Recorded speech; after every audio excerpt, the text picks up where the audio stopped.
So I thought today we'd have a look at the multiplication and division of fractions, because it's something that comes up a lot in algebra and, well, in lots of aspects of maths, whereas a lot of students don't really know how to multiply and divide fractions. So let's focus on multiplication first.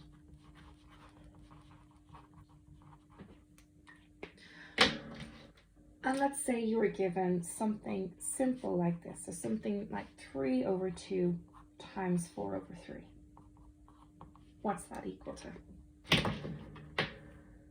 So obviously when you have no x's involved, or no variables involved, should I say, you can just consult your calculator and it will tell you that 3 over 2 times 4 over 3 is equal to 2.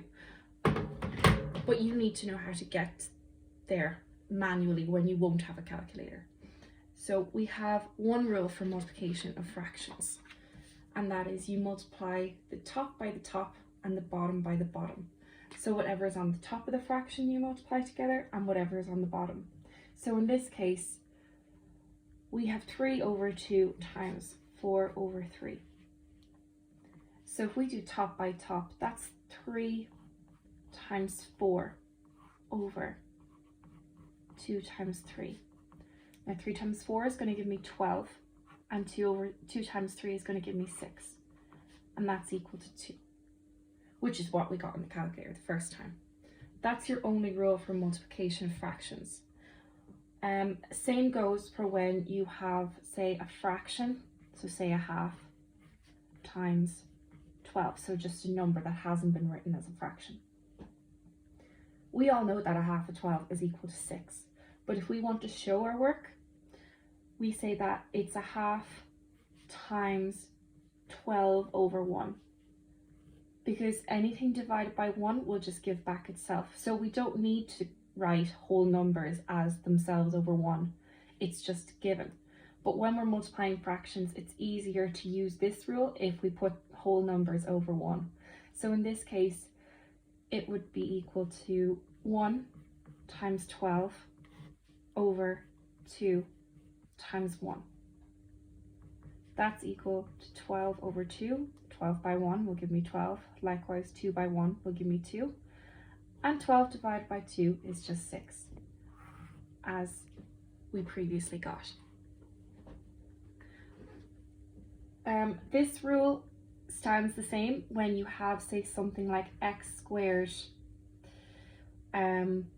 plus 2 over, let's say, 6 times 2x over 2.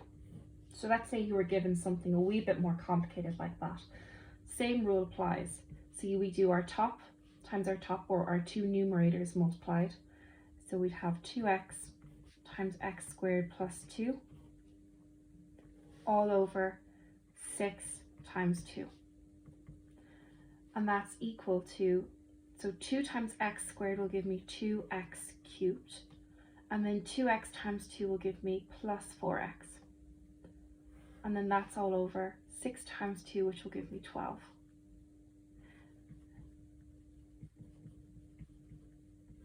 Now if we have a look at this, everything on the top and on the bottom can be divided by 2.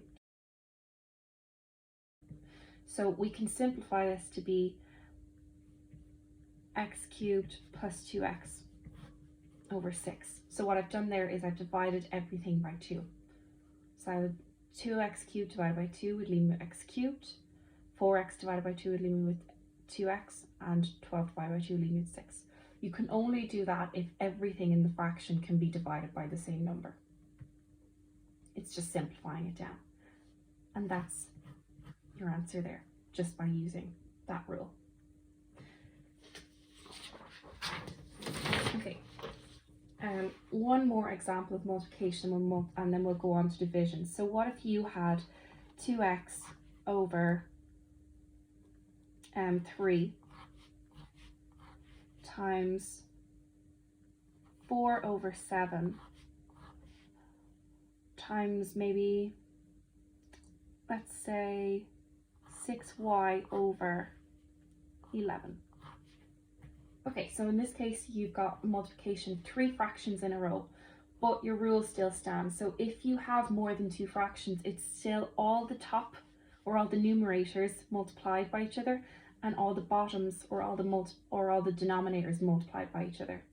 So this would be equal to 2x times 4 times 6 over 3 times 7 times 11. Oh, sorry, that's a 6y. Nearly forgot my y there. So that's equal to, so 2x times 4 will give me 8x times 6y, all over 3 times 7 is 21 times 11.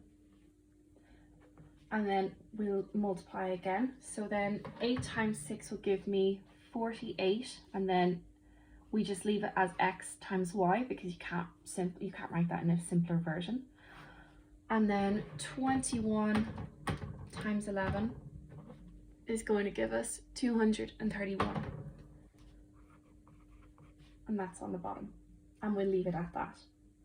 So what I was kind of trying to demonstrate here is no matter how many letters or how many fractions you have all multiplied, this rule still stands. This will see you through to your answer.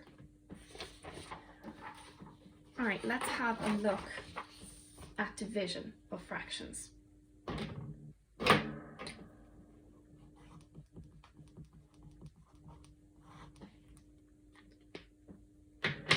So let's say, for example, they gave you something like 2 over 3 divided by 1 over 3.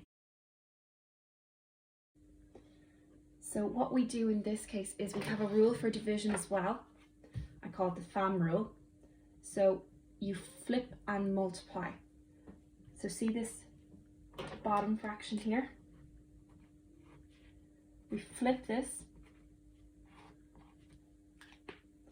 So that's equal to, and we multiply, so that's equal to 2 over 3 times 3 over 1.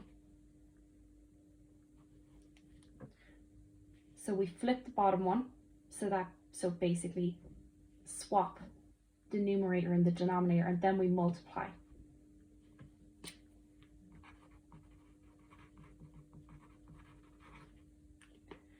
And then we're back to our multiplication of fractions. So that's going to be equal to 2 times 3, which is 6 over 3 times 1, which is 3. And just, oh, sorry, obviously that's equal to 2. And just as well, you can see that on the calculator. So if I divide 2 over 3 by 1 over 3, I get 2. Right. Same goes if you had something like, let's say, x squared over 4 all divided by y over 7. Let's say you had something like that. So that's the same equal to, so we keep the top fraction as it is. So that stays as x squared over 4. But then we flip this bottom one, so that's going to become 7 over y. And then we multiply. And then you just continue as normal. So x squared times 7 is going to leave me with 7x squared. All over 4 times y is 4y. And that's it there. And that's as simple as you're going to get it. So in the next video, we're going to look at solving equations when you have fractions. So we won't really use the division rule as much, but it will be more so the multiplication that will come in. And that's why I thought I'd do a wee video on it first, rather than trying to explain it while doing the next solving equations video. I hope this helps.